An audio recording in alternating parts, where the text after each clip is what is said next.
हम में से सभी लोग निफ्टी और सेंसेक्स के बारे में जानते हैं, मगर इसका प्राइस कैसे कैलकुलेट होता है शायद हम लोग नहीं जानते हैं। और निफ्टी के अंदर जो 50 स्टॉक्स है उनमें से एक स्टॉक का अगर हम लोग वेटेज चेक करें उसका कैलकुलेशन भी शायद सभी को नहीं पता है। और एक ही स्टॉक का डिफरेंट मार्केट में क्यों अलग अलग प्राइस होता है वो भी हम लोग इस वीडियो के अंदर बात करेंगे। तो चलिए सीखते हैं एक साथ। तो फर्स्ट हम लोग बात करेंगे निफ्टी का प्राइस कैसे कैलकुलेट किया जाता है। तो चलते हैं कंप्यूटर स्क्रीन पे। यहाँ पे आप देख सकते हैं निफ्टी के अंदर जैसे 50 कंपनीज है, यहाँ पे भी हम लोगों ने 5 कंपनीज को लेके एक इंडेक्स स्टार्ट किया है।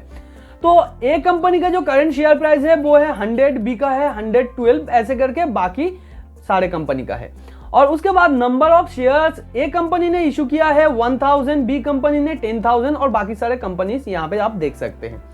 और इसके साथ मार्केट कैपिटलाइजेशन ये कंपनी का कितना हो जाता है, सिंपली 100 इंटू यहाँ पे 1000, यानी शेयर प्राइस मल्टीप्लाई बाय यहाँ पे आउटस्टैंडिंग शेयर्स इजिकल टू हो जाता है आपका मार्केट कैपिटलाइजेशन। तो ये दोनों को मल्टीप्लाई करने से 1 लाख आ जाता है। वैसे ही बी का मल्टीप्लाई करने से यहाँ पे मार्केट कैपिटलाइजेशन आ जाएगा और बाकी सारे कंपनीज का भी।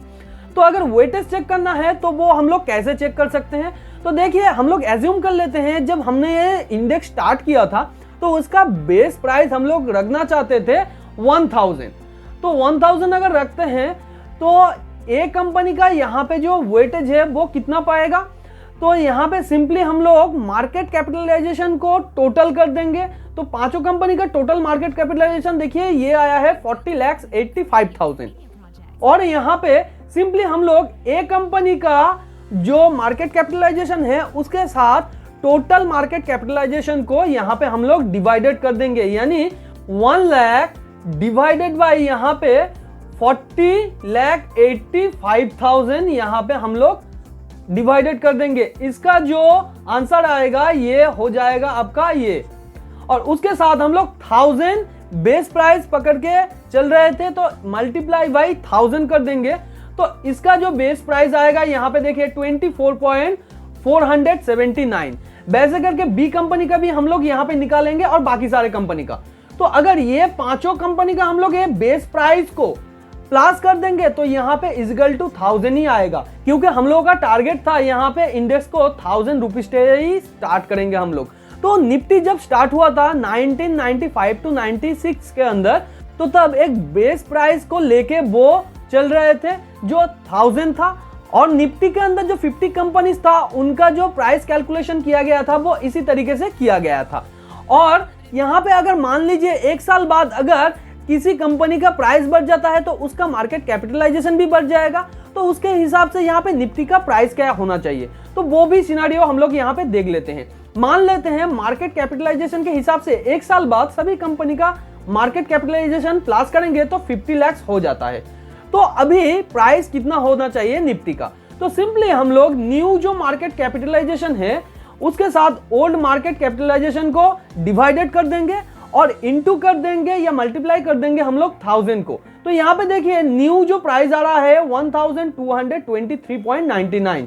तो अगर किसी भी स्टॉक का निफ्टी 50 के अंदर प्राइस चेंज होता है या शेयर बढ़ जाता है तो वहां पे मार्केट कैपिटलाइजेशन के अंदर इफेक्ट आता है। वही मार्केट कैपिटलाइजेशन का इफेक्ट हम लोगों को निफ्टी के प्राइस में भी देखने को मिल जाता है। तो अभी बात करते हैं निफ्टी या सेंसेक्स के अंदर जो 50 और 30 कंपनीज है उनमें से एक कंपनी कितना कंट्रीब्यूट कर रहा है निफ्टी या सेंसेक्स के टोटल मार्केट कैपिटलाइजेशन के अंदर। तो चलते हैं कंप्यूटर स्क्रीन पे और ये कैलकुलेशन समझते हैं। तो जैसे कि आप स्क्रीन पे देख पा रहे हैं यहाँ पे ABCDE करके 5 स्टॉक्स हमने लिया है एग्जाम्पल के थ्रू। तो यहाँ पे हम लोग एज्यूम कर लेते हैं निफ्टी के अंदर टोटल 5 स्टॉक है और 5 स्टॉक का यहाँ पे देखिए शेयर प्राइस है ए का 100, बी का, सी का, डी का, ई का, और नंबर ऑफ शेयर्स है ए का 1000 और बी का है 10,000, उसके बाद बाकी सारे कंपनीज का। तो मार्केट कैपिटलाइजेशन कैलकुलेट सिंपली कैसे किया जाता है, 100 डिवाइडेड बाई 1000 यानी share price multiply by number of shares. तो यहाँ पे मार्केट कैपिटलाइजेशन आ जाता है। तो यहाँ पे अगर हम लोग वेटेज चेक करना चाहें तो सिंपली हम लोग एक कंपनी का जो टोटल मार्केट कैपिटलाइजेशन है और ये पांचों कंपनी का जो टोटल मार्केट कैपिटलाइजेशन को प्लस करने के बाद एक इंडेक्स का टोटल मार्केट कैपिटलाइजेशन आ रहा है, इसे डिवाइडेड कर देंगे और उसके साथ मल्टीप्लाई बाई 100 कर देंगे। यहाँ पे 100 क्यों? क्योंकि एक कंपनी का अगर हम लोग total market capitalisation in percentage पूछे तो वो 100% ही होता है। किसी भी इंडेक्स का अगर पूछे क्या total market capitalisation in percentage, वो 100% ही होता है। तो यहाँ पे मल्टीप्लाई बाई 100% ही हम लोग करेंगे। तो देखिए इसका आंसर कुछ 2.4479% यहाँ पे आ रहा है। तो इसका सिंपली मतलब क्या है? इसका सिंपली ये मतलब है निफ्टी इंडेक्स के अंदर जो ए कंपनी है वो अपना 2.4479% कंट्रीब्यूट कर रहा है, या यही है इसका वेटेज निफ्टी 50 के अंदर।